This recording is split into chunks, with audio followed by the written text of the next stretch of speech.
Buenas tardes, estimadas participantes. Buenas tardes, profesor Petrasco. Vamos a comenzar la última sesión del programa gerencial de contabilidad y finanzas. Estamos haciendo un repaso muy general de las noticias hoy en día del país, de las situaciones de la economía venezolana, y vamos a entrar de lleno con la última parte referente a el riesgo, el control, las matrices, y que eso es el punto final de nuestro programa. Ya le voy a compartir pantalla con el profesor Petrasco. Ahí tienes el dato. En cualquier momento ya lo vas a poder ver.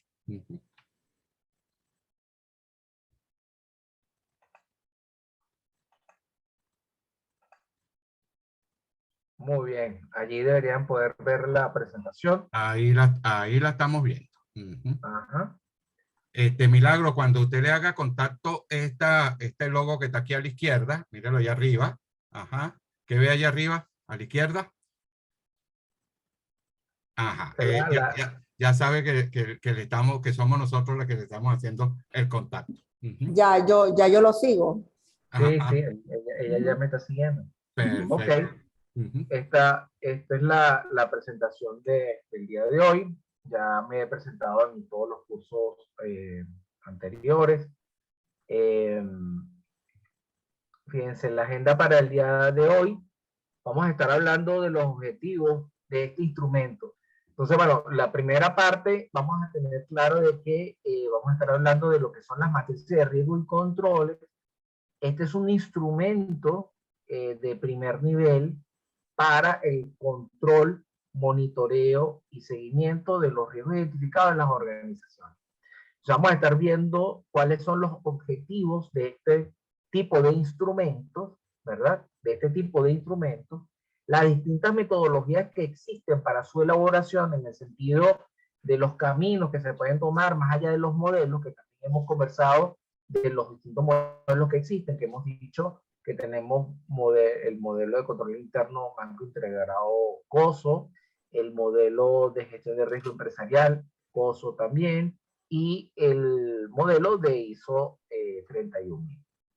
Vamos a estar hablando del monitoreo, que es tal vez el elemento más importante que permite estos instrumentos, porque normalmente una de las grandes dificultades que tienen las organizaciones con el trabajo de este instrumento es que pasan lo que se llama el ciclo de madurez, ¿verdad? En la madurez de la implementación, se les olvida esa parte del monitoreo, es decir, de realizar de manera secuencial e iterativa de la validez del instrumento. En el momento en que el instrumento deja de tener una revisión periódica, se pierde todo el esfuerzo que se ha hecho. ¿Ok?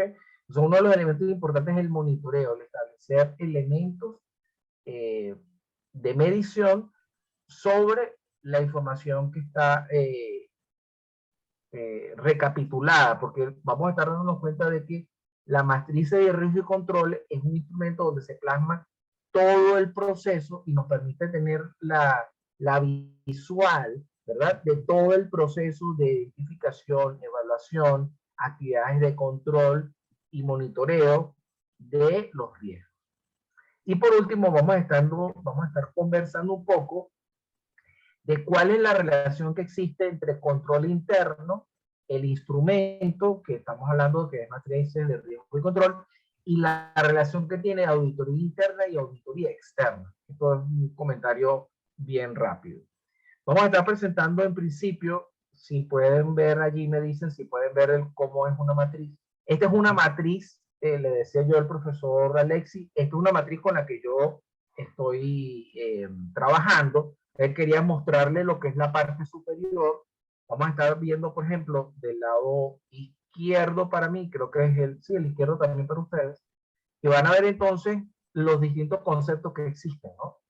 Vemos la causa, que muchas veces para poder nosotros entender el riesgo, tenemos que entender la causa, ¿sí? De dónde surge.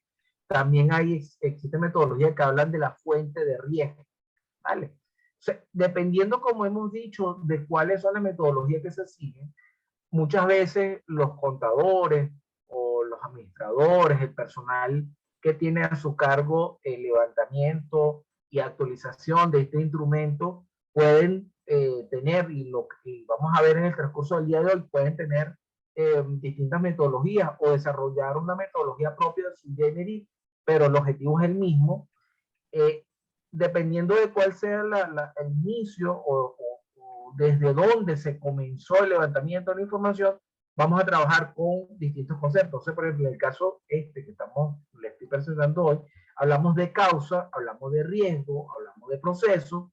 Voy a cerrar por acá una ventanita. Ajá. Y vamos a entrar a la de la consecuencia. Entonces, a este nivel, ¿verdad? No, ya, que no me veo cuando, sí, no me veo si estoy yo presentando. Ajá. Cuando estamos a este nivel, ¿verdad? En este nivel estamos hablando entonces precisamente de la identificación del riesgo. ¿Vale? O sea, todos estos elementos nos permiten identificar el riesgo y con las columnas de componentes y proceso ya estamos nosotros ubicando desde el punto de vista del control interno dónde está alocado el impacto, si el riesgo se da, se materializa, quiénes son los que tienen que ser responsables. Entonces, vamos a leer el primero. La organización no cuenta con un listado o índice que indique todas las políticas, manuales, etcétera, vigentes que regulen las actividades cotidianas de la organización. No cuentan con este índice. El riesgo, acciones de colaboradores ejecutadas distintas a las establecidas en el marco por el control interno, y la consecuencia, aplicación de criterios individuales y subjetivos en el desempeño de las operaciones, distinta a lo establecido en el marco de control interno que regula la ejecución de las actividades cotidianas de la organización. Fíjense que a este nivel solamente estamos hablando de riesgo, ¿sí? ¿Qué es lo que está detrás de esto? Bueno, simplemente es una actividad de control. La actividad de control puede ser, por ejemplo, en distintas organizaciones, puede ser una página web donde aparezcan todos los procedimientos, todas las políticas. En el caso que ocupa, que es este trabajo que estoy haciendo yo, se llama un listado, un one page. O sea, los directivos no tienen por qué estar manejando todas las políticas, todos los procedimientos, todos los manuales, pero sí un listado para saber específicamente cuándo fue la última vez que se actualizó, quién es el responsable y si efectivamente existe un control sobre esos riesgos. Después tenemos, ¿verdad? ¿Por qué ese es el primero? Porque resulta que cuando en una organización no se tiene una formalidad en cuanto a los controles, este es como el primer paso. ¿Sí? Esta es la primera actividad de control que hay que levantar.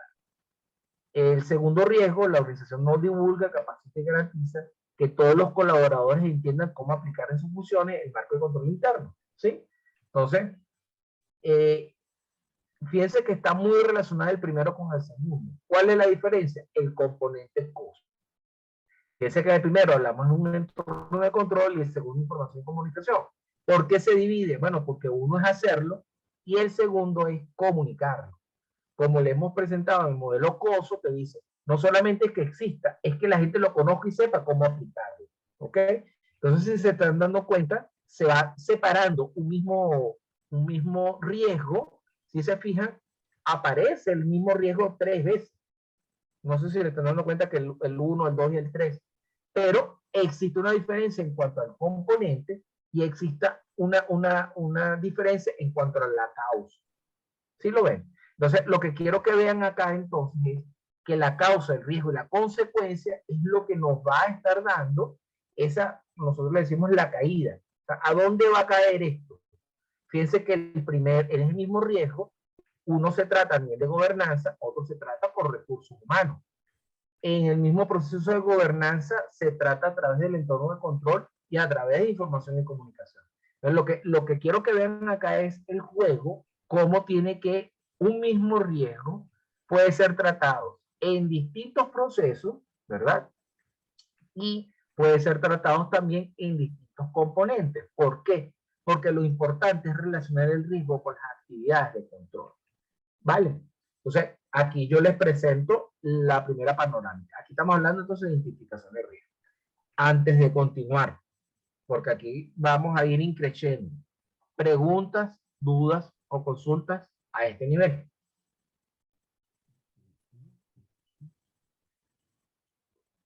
Acá todavía no hemos dicho, que lo tengo más adelante, cómo se llegó a tener este esquema. Como les digo, hay varias vías, ¿verdad? Hay varias rutas. Dependiendo de la madurez que se tenga en la organización, podemos llevarlo por una vía o por otra, ¿ok? Pero el resultado es, como les digo, es esto que estamos viendo. Y quería que lo vieran porque es un caso muy verídico. O sea, es el mismo riesgo, pero la diferencia puede ser o bien la causa, o bien la consecuencia, o bien a través del proceso o el componente que se trata. Vas a mitigar el mismo riesgo, pero vas a tener distintos controles que lo van a mitigar, ¿vale? Entonces, por eso creo que no hay pregunta. No, lo que estaba observando es que, como tú dices, es el mismo riesgo, ahí lo tenemos, sí. Acciones de colaborador ejecutadas distintas al establecido por el marco del control interno. Entonces, se supone que ya la empresa tiene unos lineamientos de control interno. O en este caso no los tiene. Ajá. En este caso específico no los tiene. Ok, por el marco de control interno. Ajá. Porque Ajá. hay una metodología de control interno que la empresa correcto. No está ejecutando. No, entonces precisamente, en este caso, disculpe que hable en primera persona, yo precisamente estoy entrando como que dice el 1, 2 y 3, porque es que yo precisamente necesito los instrumentos, como que dice, necesito el pico, la pala y el machete. Pico, pala y machete para empezar a entrar al terreno. Pero tengo que presentarle a la organización, mira, yo voy a trabajar con estas herramientas y por aquí vamos, ¿vale? Entonces, precisamente por aquí es que se inicia. Porque Milagro levanta la mano. La última columna de la derecha, José, no se ve, que creo que dice consecuencia, creo que dice consecuencia. Porque tiene usted abierto la camarita. Claro, para poder observarlos a todos. No, pero lo mueve, profesor. Usted le agarra la camarita, la pantallita y la puede mover. Vamos a dejar que Milagro, mientras yo voy aquí probando. Adelante, Milagro.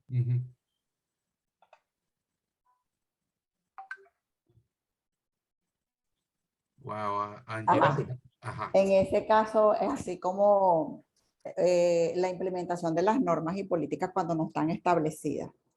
Es allí donde, claro, en las normas y políticas cuando no están establecidas, ahí participamos todos los de la empresa, nosotros como internos y obviamente también el externo, que en este caso es el cliente. Cuando no las tenemos establecidas, ahí es donde viene el criterio subjetivo de cada persona. Por ejemplo, nosotros en el caso de las cuentas por cobrar y los días de crédito. Hay clientes que tienen muchas excepciones, pero como eso no está plasmado en ninguna parte, no está documentado en ninguna parte, eso queda a discreción tanto del vendedor como de la persona que cobra y la persona que, o sea, eso es como una alcabala. Cada quien va asumiendo el criterio y lo aplica. Ya al final, cuando se ven los resultados, no hay responsabilidad alguna, porque es que no está normatizado. Pero fíjate los términos que estamos utilizando en el ejemplo. Aplicación de criterios individuales y subjetivos en el desempeño de las operaciones. Esa es la consecuencia. Exactamente, por eso le digo que cuando no está implementada una política, por lo menos nosotros en ese caso, la política de los créditos. Nosotros tenemos clientes varios con sus respectivas días de créditos, pero sin embargo, de acuerdo a la zona, el vendedor lo va aplicando y le va extendiendo los días. Pero eso es su percepción, porque él está en la zona. Y así como lo va aplicando él, también, diga. Pero fíjate qué es lo que va a pasar, y eso ya está en la última lámina. Fíjate que te coloqué auditoría interna y auditoría externa. Claro, si yo fuera tu contador, y tú me contratas, si yo fuera tu contador y me contratas para un dictamen de auditoría, te digo, Milagro, tenemos un problema con cuentas por cobrar, porque yo no te puedo auditar. Claro, por supuesto, pero es que por eso allí voy, donde no está parametrizada la norma y la política. Vámonos a un punto muy específico con el caso de la zona de Maracaibo, del Zulia, pues. La zona del Zulia es muy deprimida. Bueno, ya ella se levantó, pero hubo un tiempo que... Pero ojo, Milagro, fíjate tú que justamente no a esta, sino a otra organización que también le realizo consultoría. Lo que pasa es que esta específicamente es más extensa. Es un trabajo que va a durar por lo menos unos 8 meses. Le decía, tú puedes establecer tu política diferenciando zonas geográficas, tipo de cliente, hasta tipo de tú lo puedes dividir, o sea. Sí, no, sí, yo lo sé, pero realmente mi punto va es que como hablábamos ayer, que hay empresas que son familiares, la de nosotros no es familiar, pero es una empresa muy, muy flexible, donde tú te sientas con el presidente y lo ves cara a cara, no tienes que escalar mucho como para poder hablar con él. Es por esa la razón que no están establecidas las normas y las políticas como tienen que ser. El área de contabilidad levanta la mano, pero entonces después viene el otro y dice no. Lo que pasa es que la zona es así, el cliente es así, Mira, pero las Milagro, excepciones. Milagro, créeme, no es tan difícil. En las empresas donde yo he estado, tú agarras y dices, saca el promedio. Claro. Dime los promedios por zona, lo que tú sacas la data, ¿verdad? Después que tú tienes la data, tú lanzas una política y le dices, mira, pero la política te dice y establece escala. Y dice, mira, entre 30 y 60 días. 30 y 60 días cualquier cosa. Sí. No, es que, no, yo lo sé. Es que no es por el diseño ni esa parte. Es el respeto. Es el respeto en la política cuando por lo menos hoy estábamos hablando de ayer del sistema Profi. Hoy tuve una reunión maratónica con eso y teníamos casos en que el cliente pide factura muy tarde. Entonces hay que revertir muchos procesos en el sistema por eso. ¿Cuál es la política que nosotros colocamos? Mira, inmediatamente cuando ejerzas el pago, cuando pagues, debes pedir la factura de una vez. Pero eso no sucede. Entonces, aquí es donde yo digo que así estén las políticas o no estén, esas son las consecuencias cuando suceden este tipo de organizaciones. A nosotros nos ha costado mucho implementar las políticas y que se respete las que ya están puestas. Ese era mi punto. Eso, hay una parte que no está acá, que aparece, que está más adelante, se llama el top of the tone of the top, es decir, el tono el tono en la cúspide, ¿no? Ajá. Habla precisamente de que los auditores debemos de evaluar de cuál es el compromiso del primer nivel en cuanto a impulsarlo. Entonces, muchas veces el auditor tiene que hablar con los dueños, los que tienen el liderazgo, y decirle, mira, cualquier política tiene sus excepciones. Lo que tú tienes que demostrar en la organización a través de tu liderazgo es que tú mismo vas a respetar las normas que tú no pasa, no puede haber un control. Sí, es que de hecho ahorita estamos en ese proceso de adaptación. Estas cosas estaban antes de pandemia, pero pareciera que con la pandemia el descontrol fue tal, como era proceso de sobrevivencia. Correcto. Se buscaron demasiadas estrategias y esas estrategias atropellaron muchas cosas, muchos procedimientos. Ahorita retomarlo nos ha costado un poco. Así es, no, te entiendo perfectamente. Yo quiero hacer ver lo siguiente. Yajaira, Yajaira, tú primero, porque Yajaira colocó que ella también le está pasando lo mismo. Adelante, Yajaira.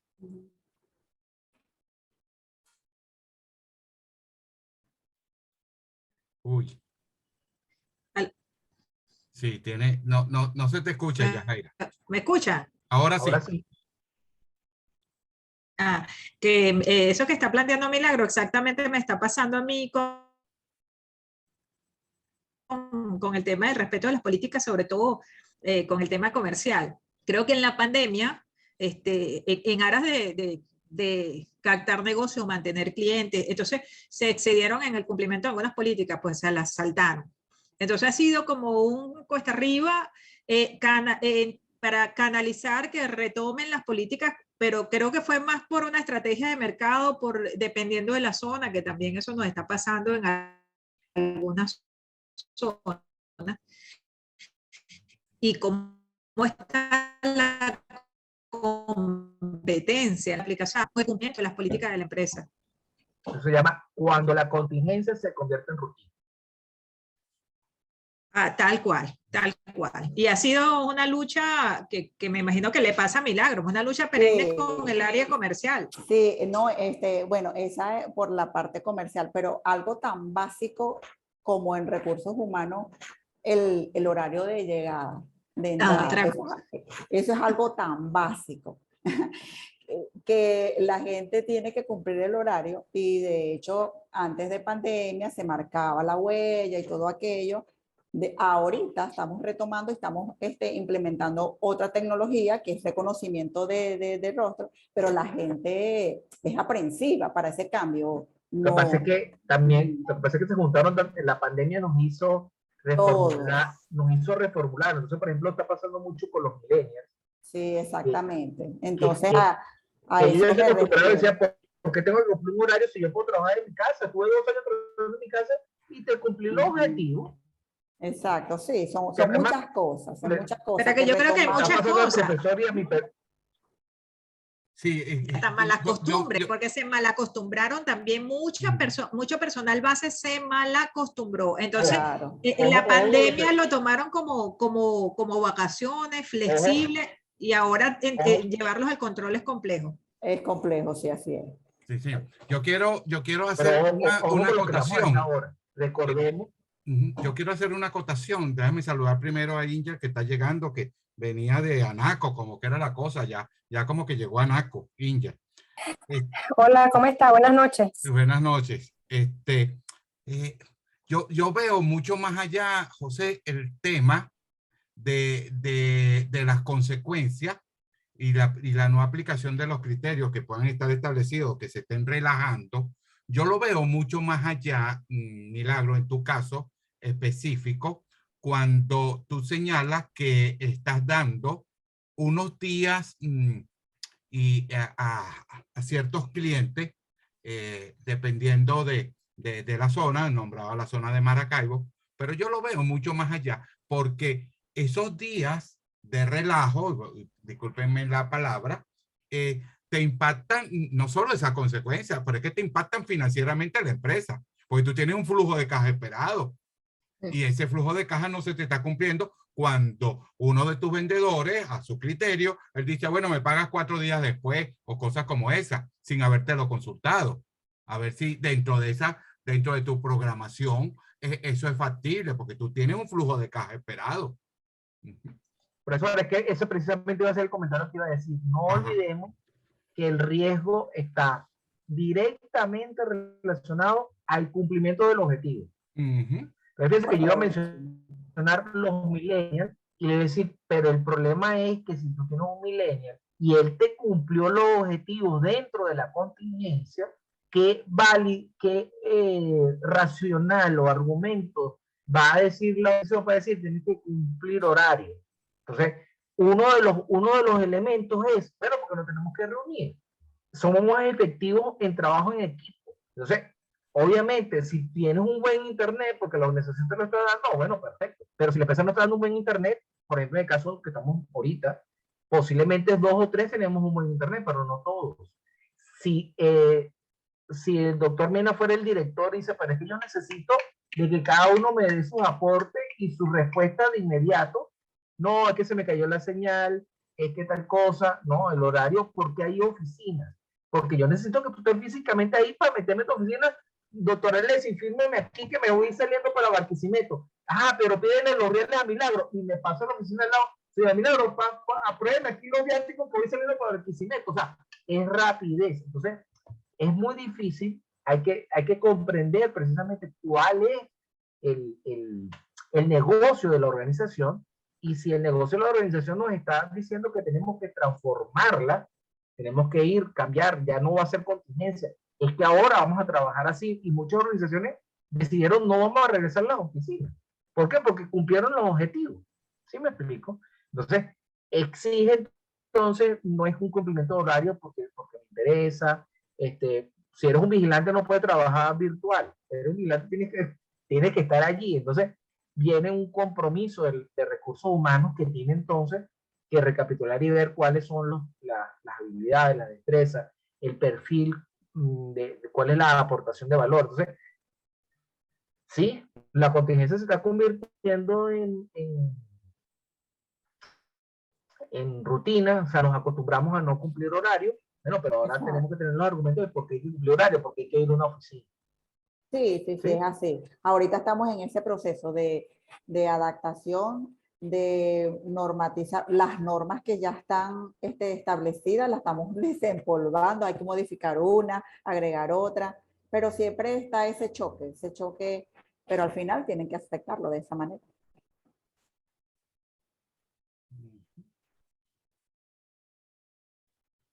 ¿Tú cambiaste la lámina, José, o ampliaste la lámina en la presentación? Eso es lo que va a mano derecha de todo lo que tú estás presentando. Sí, es la continuación, que es Ajá. la determinación del nivel de riesgo esperado. La anterior es la fase de identificación de riesgo. Entonces, ella continúa en estos riesgos, continúan a la derecha. Entonces, ahora viene lo que se llama la de ¿cómo se hace esto? Bueno, esta es una metodología un poco distinta a la que ha presentado el profesor Alexis. El impacto va desde el más alto 4 y el más bajo 1, o sea, va del 1 al 4, el 4 más alto.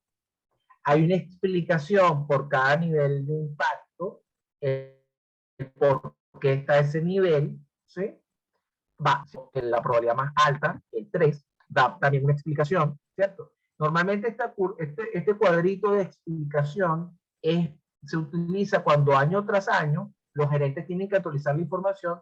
Ellos, si ya tenían un nivel, si lo suben o lo bajan, ellos tienen que explicar por qué lo están subiendo y lo bajan. ¿Sí me explico? Entonces, en este caso es por qué, porque, por ejemplo, fíjense en el primero, porque la probabilidad es 3. Fíjense que es más alta en el primero que en el segundo y el tercero, siendo el mismo riesgo.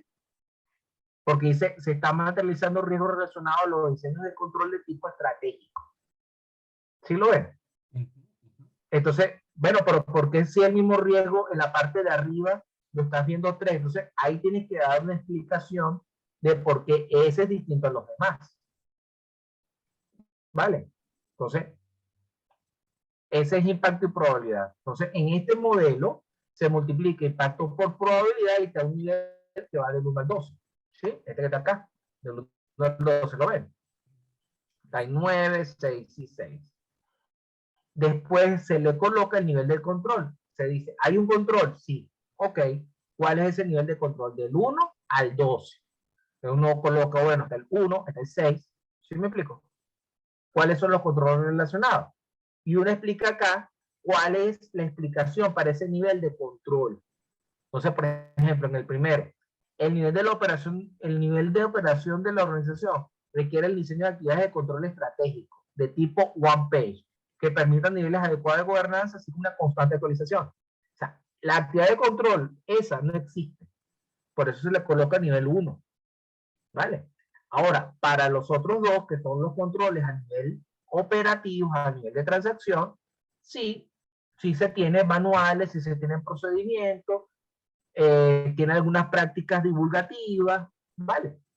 Entonces, ahora se calcula el nivel de riesgo residual. El 9 entre 1, ¿cuánto da? 9. El 6 entre 6, 1. El 6 entre 6, 1. Y aquí entonces te dice, ay, tengo en este caso, el 9 está en rojo y este está en 1. Es decir, no es que está muy bien, hay que hacer algunas cosas, pero o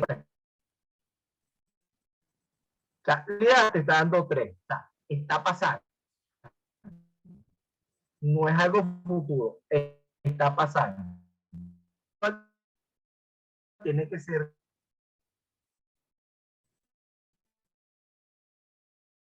de riesgo. Se usa la palabra a nivel teórico. Algunos levantamientos con la... Aquí Ay, escucho otra vez. regresó el doctor. Sí, aquí. Se fue y vino. Sí. Ya va, déjame ver si está grabando. Pausa para Sí, grabación. Sí sí, está, yo digo que sí está sí. grabando. Ajá. Sí, sí, él dice que sí. Entonces, lo que quería que vieran es esa palabrita estimado. Muchas veces también las organizaciones no se dan cuenta que, bueno, eso es un levantamiento inicial, pero hay que hacer pruebas. Es decir, hay que ir a nivel de transacción, pedir la factura, pedir los documentos, hay que hacer las conciliaciones bancarias, hay que, ¿sí me explicó? Hay que pagar, hay que ver el monto de las planillas, hay que hacer recálculos, todos los procedimientos que hace auditoría interna. ¿Vale? Hay que hacer toma físicas de inventario, ver si las tomas físicas de inventario sacaron diferencias, si esas diferencias se aclararon, etcétera, etcétera, etcétera. ¿Vale? Entonces, esta es la determinación del riesgo residual. Ya tenemos entonces identificación y evaluación. Y ya tenemos entonces visto cuáles son las actividades de control. En este modelo no se está identificando cuál es la actividad de control que se está midiendo. Pero, y aquí viene lo que les quería mostrar. El levantamiento se hace sobre los controles que tiene la organización y están operando. Muchas veces cuando hay, por ejemplo en este caso, cuando estamos haciendo una revisión de los controles, hay algo que se llama bibliotecas de control.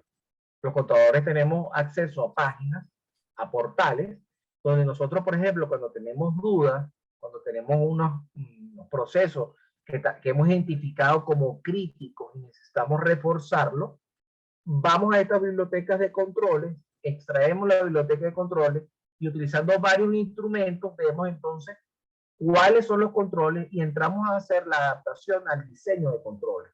Vemos diseño de controles y vemos la ejecución que tiene la organización y hacemos propuestas de diseño de controles. Entonces, por ejemplo, este que tenemos acá, ¿verdad? Este es en un proceso de logística. Este es una biblioteca de control. Tenemos su proceso de logística primaria, la recepción de productos terminados en la botella de despacho.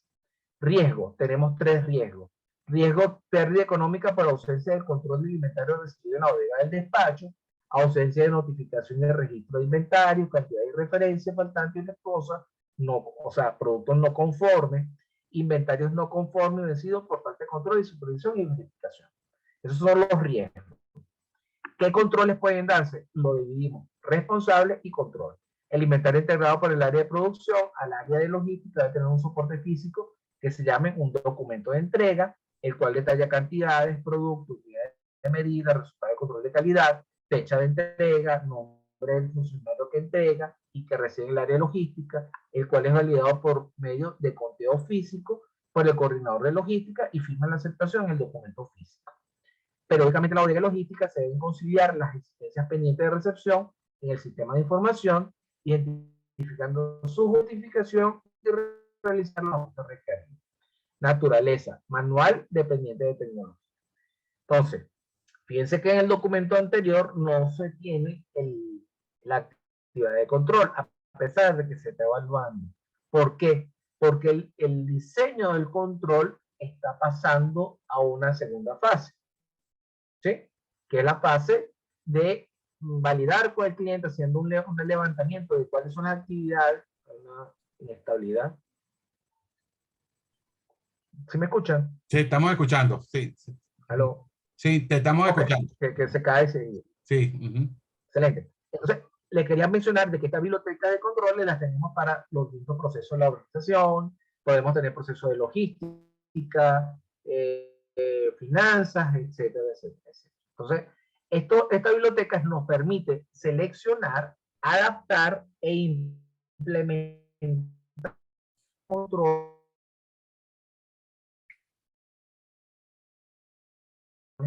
es cuando hacemos cruce y vemos, por ejemplo, de que está el proceso, existen controles, existe una identificación de controles, pero vemos que hay fallas, por ejemplo, específicas de fraude.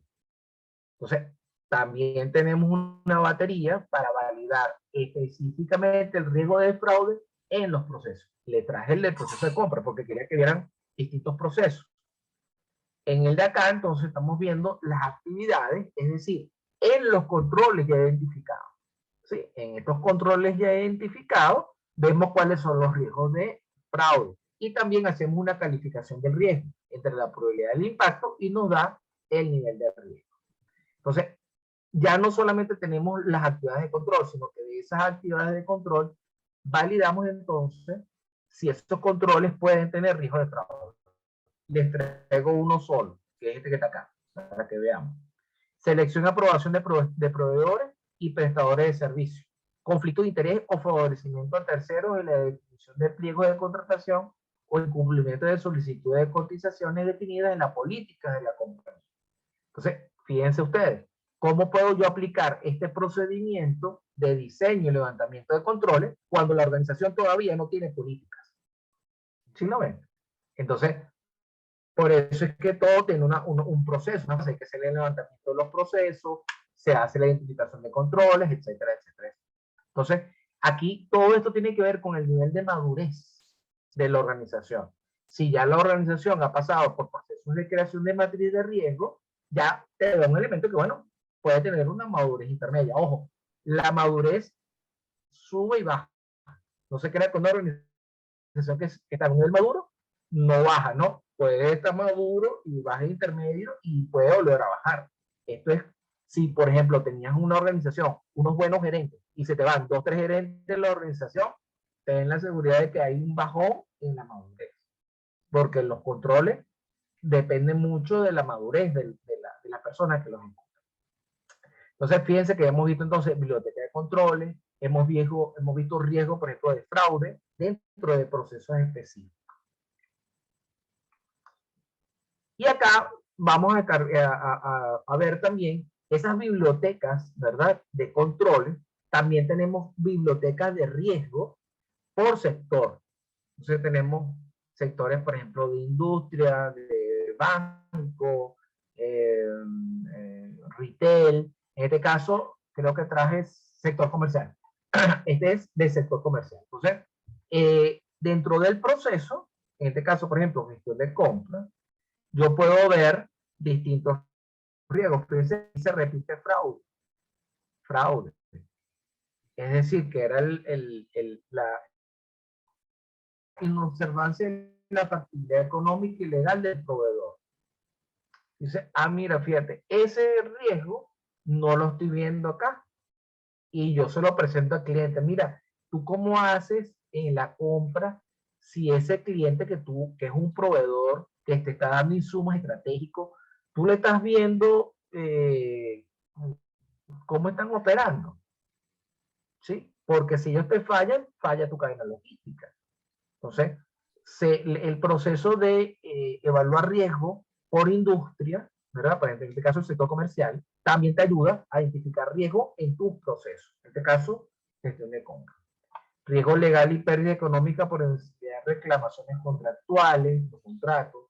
Pérdida económica por compras sin los criterios de calidad requerida. Falta de planificación y oportunidad de relaciones de la pérdida. Ausencia de una matriz de autorización a los niveles del proceso. Cuando uno ejecuta pruebas de auditoría, uno hace los dos levantamientos, tanto desde el diseño de los controles como a nivel de transacción.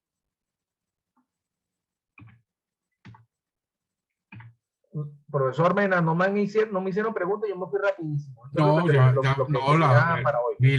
Milagro participó y Yajaira participó.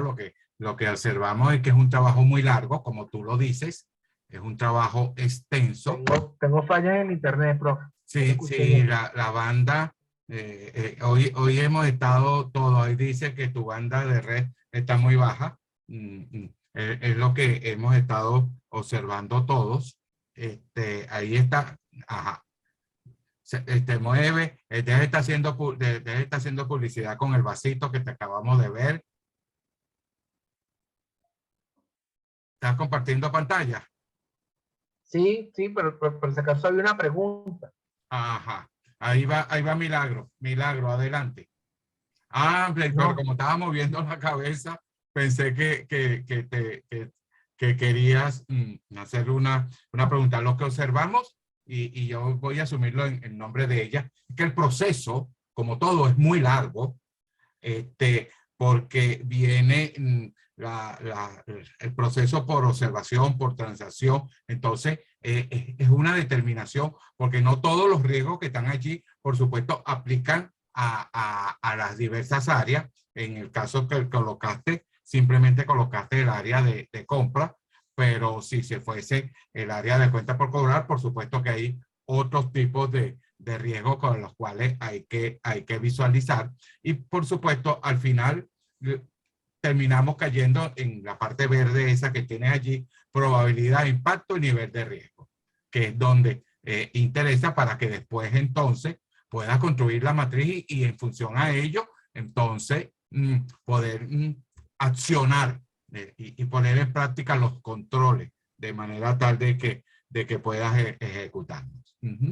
Entonces, y acá como la parte final es, fíjense que la calificación de riesgo, como le hemos dicho, se puede hacer en el proceso de levantamiento, pero auditoría interna tiene que, de manera, su plan anual de auditoría, por ejemplo, cuando hace la auditoría del proceso de compras, ellos utilizan esta información como la base para su auditoría.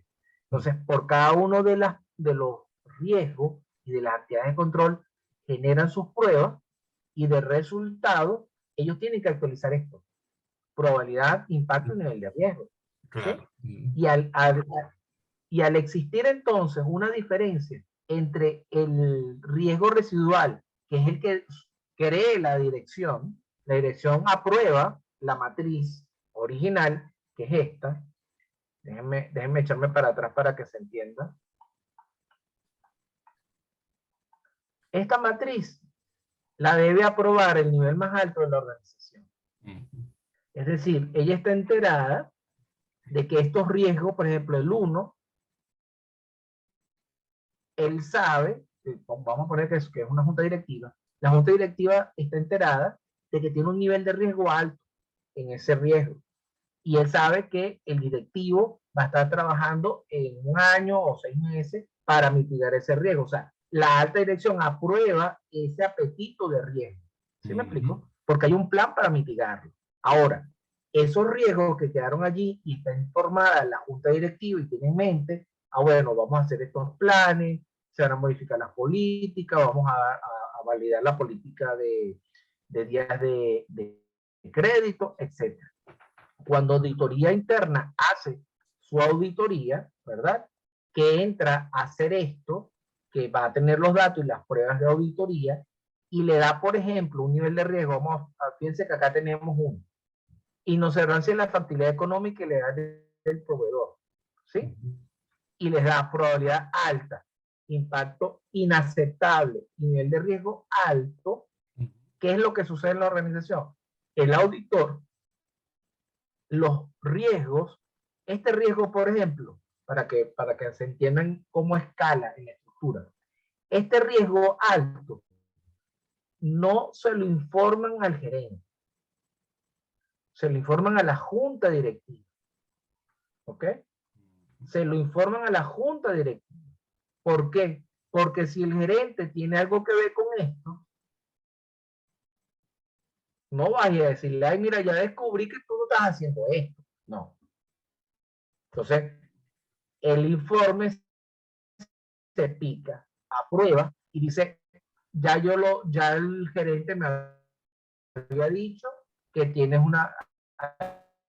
hay una falla y el nivel más alto aprueba auditoría interna y uno baja con el informe y ya mira, ya está informada la alta dirección, ahora gerente te entrego el informe y te incluyo los niveles alto, medio, y la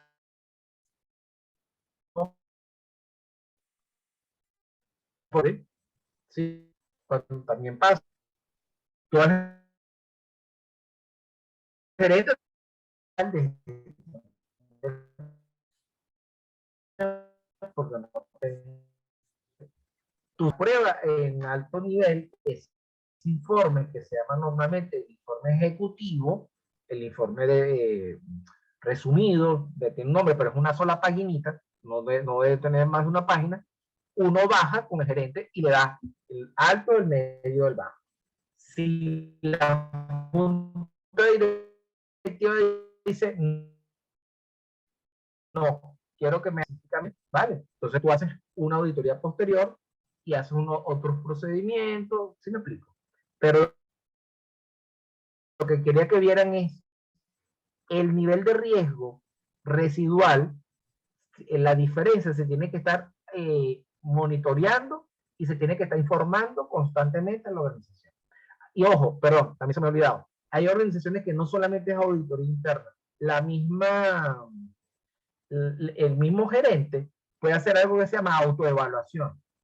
Antes de esperar que llegue auditoría interna, ellos también se hacen sus pruebas de control. Eso también sucede en las empresas maduras. Ellos mismos tienen sus listados y ellos mismos hacen sus revisiones al final de mes.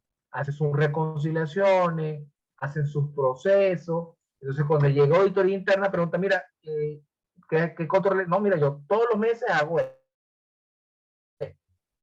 Vale, Sí, entonces, tú haces pruebas sobre eso, no, mira, efectivamente, ellos lo...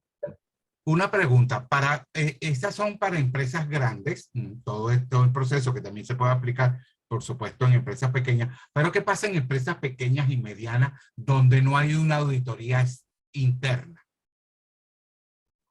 ¿En cuanto a qué, profe? En cuanto a quién levanta toda esta información, tienen que contratar una auditoría externa para que levante toda esta información en el caso de empresas pequeñas y medianas, o lo puede hacer alguien dentro de la organización. Es que va a depender del apetito del riesgo del nivel más alto. Si el nivel más alto no tiene el apetito del riesgo, no tiene dudas, por ejemplo, de riesgo de fraude.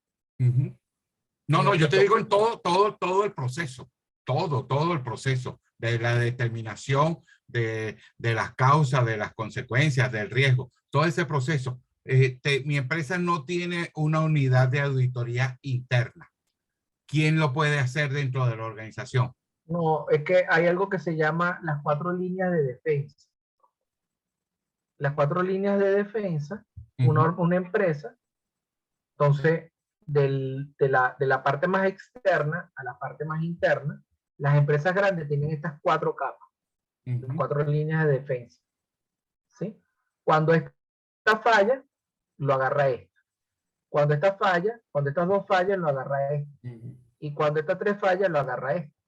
Entonces, donde no hay auditoría interna y externa, donde no hay una gestión de riesgo, al final termina estando el gerente.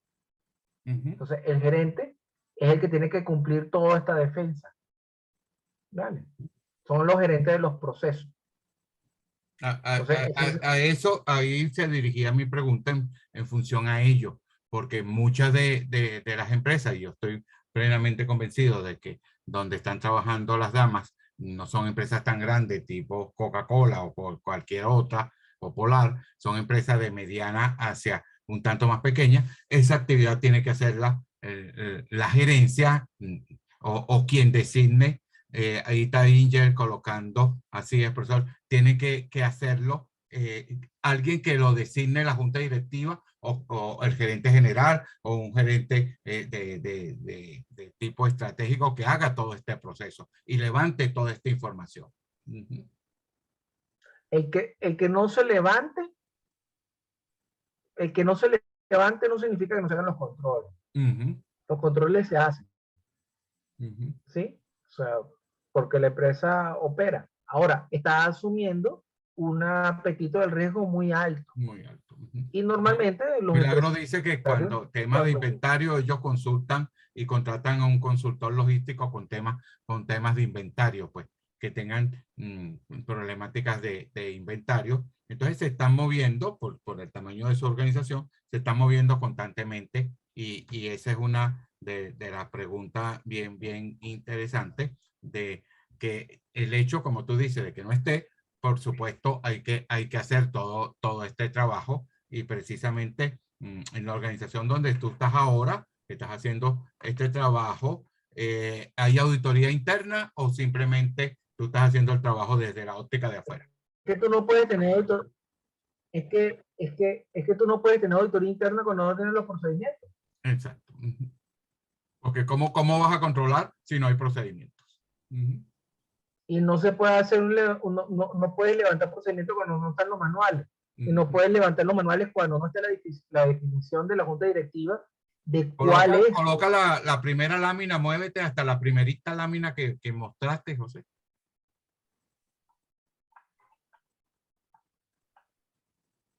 Sigue hacia atrás.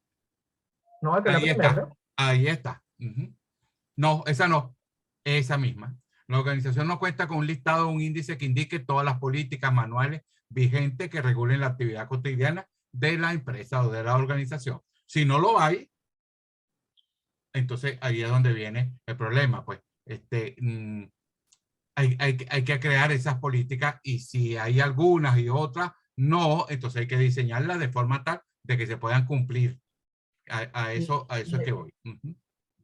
Y de paso tienen que estar integradas, que también sucede mucho. O sea, no concilia, por ejemplo, la misión, visión y valores contra el código de ética, o no tienen código de ética. Entonces, hay que compaginar el código de ética, misión, hay que compaginar las políticas de compra, por ejemplo, las organizaciones.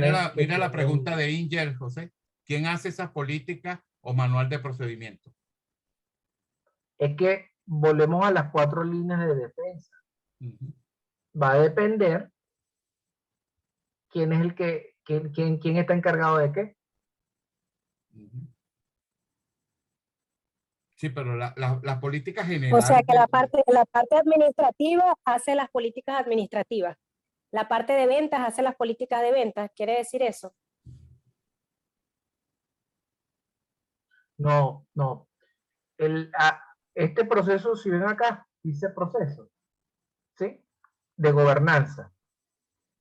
Este proceso es la definición al nivel más alto de cómo la empresa o la organización va, a quién le delega la autoridad. Entonces, por ejemplo, una definición conceptual. En toda organización tiene que haber 2 niveles, los últimos, el nivel más alto, tiene que haber 2 niveles, ¿sí? Supongamos que es asamblea de accionistas y junta directiva. No sé si pueden ver mis deditos allí, porque si me ven, Milagro, si ven allí, si me ven. ¿Sí? Ajá, entonces fíjate, la asamblea de accionistas no tiene la facultad operativa. Entonces, ellos delegan en la junta directiva la ejecutiva, ¿vale? Entonces, por ejemplo, la junta de accionistas o asamblea de miembros, o sea, el poder máximo, delega, y esta tiene que reportarle a esta, tiene que reportarle los resultados, tiene que reportarle los objetivos, tiene que darle los niveles de rentabilidad. ¿Sí me explico? Entonces, esta que está acá, que es la asamblea a nivel más alto, es el que dice, por ejemplo, qué puede hacer y qué no puede hacer. A lo mejor lo voy a confundir mucho, pero ya me van a entender. Una junta directiva en una organización con un nivel de gobernanza adecuado no puede autorizar políticas. Puede autorizar procedimientos, puede modificar manuales, pero no puede establecer políticas. ¿Sí lo ven?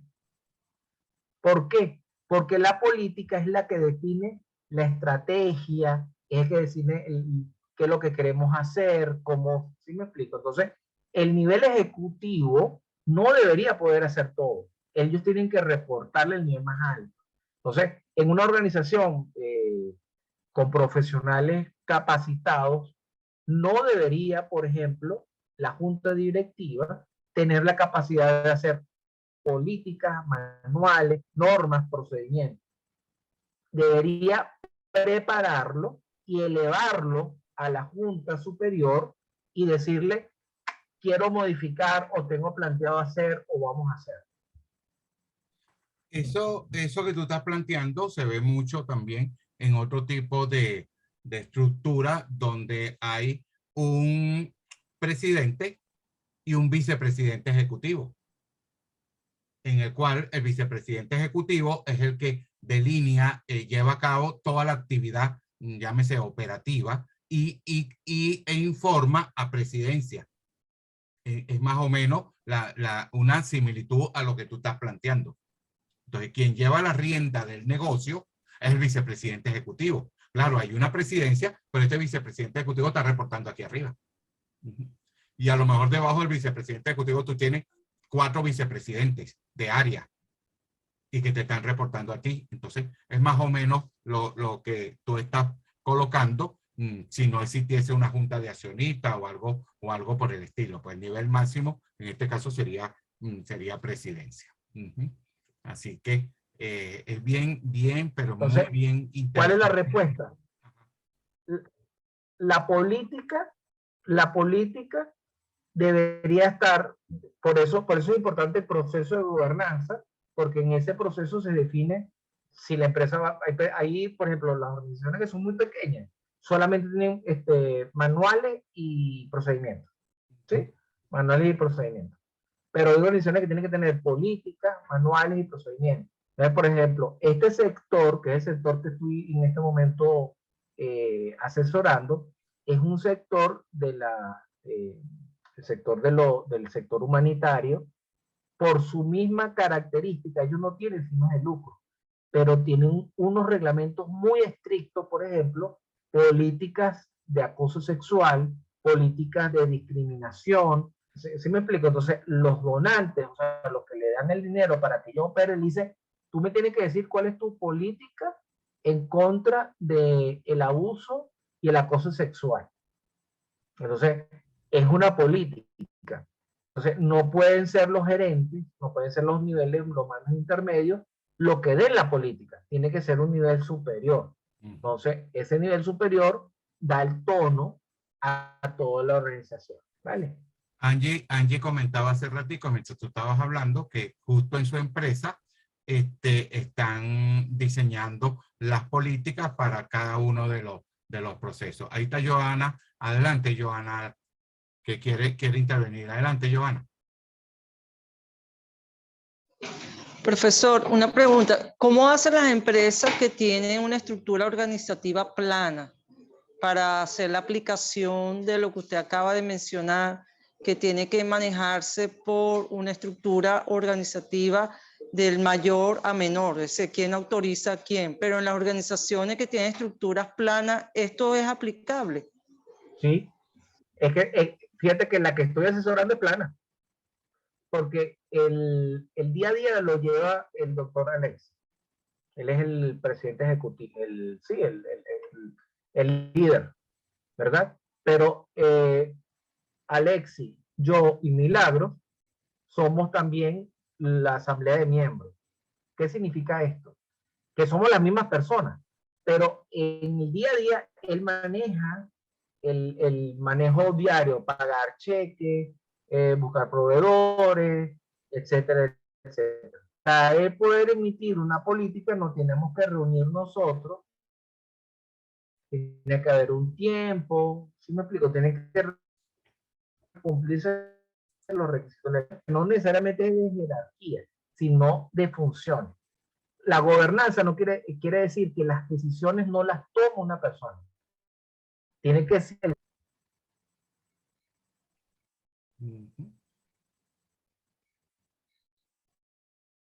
Se capta la idea y espero que Joana haya captado la idea. Joana, el internet esta noche nos está jugando una mala pasada. Terrible Sí. esta noche. Pero muy bien explicado, tenía unas confusiones porque hay organizaciones familiares, hay organizaciones que tienen estructuras planas, y bueno, que de verdad, gracias, profesor. Vale. No, bueno, por algo el profesor Alexis me trae estos cursos, no crean que porque sea muy bonito o porque tenga la barba bonita, ¿no? Porque es que yo sé mis cositas, no sé tanto como el profesor Alexis, pero mis cositas las sé, ¿verdad, profesor? Algunas cositas, no muchas. Bueno, pues precisamente siempre compartimos las responsabilidades de los cursos y en estos programas largos. Y fíjate que siempre estamos acá conectados los dos tratando de hacer las aclaratorias pertinentes, la participación de cada uno de ustedes. Y ese es el objetivo, y espero que hayan podido aprovechar al máximo todas las experiencias, los conocimientos. La disertación de cada una de ustedes fue muy valiosa. Vamos a cerrar nuestra sesión de hoy. Déjenme quitar la grabación para despedirnos y no hacerlo tan pesado.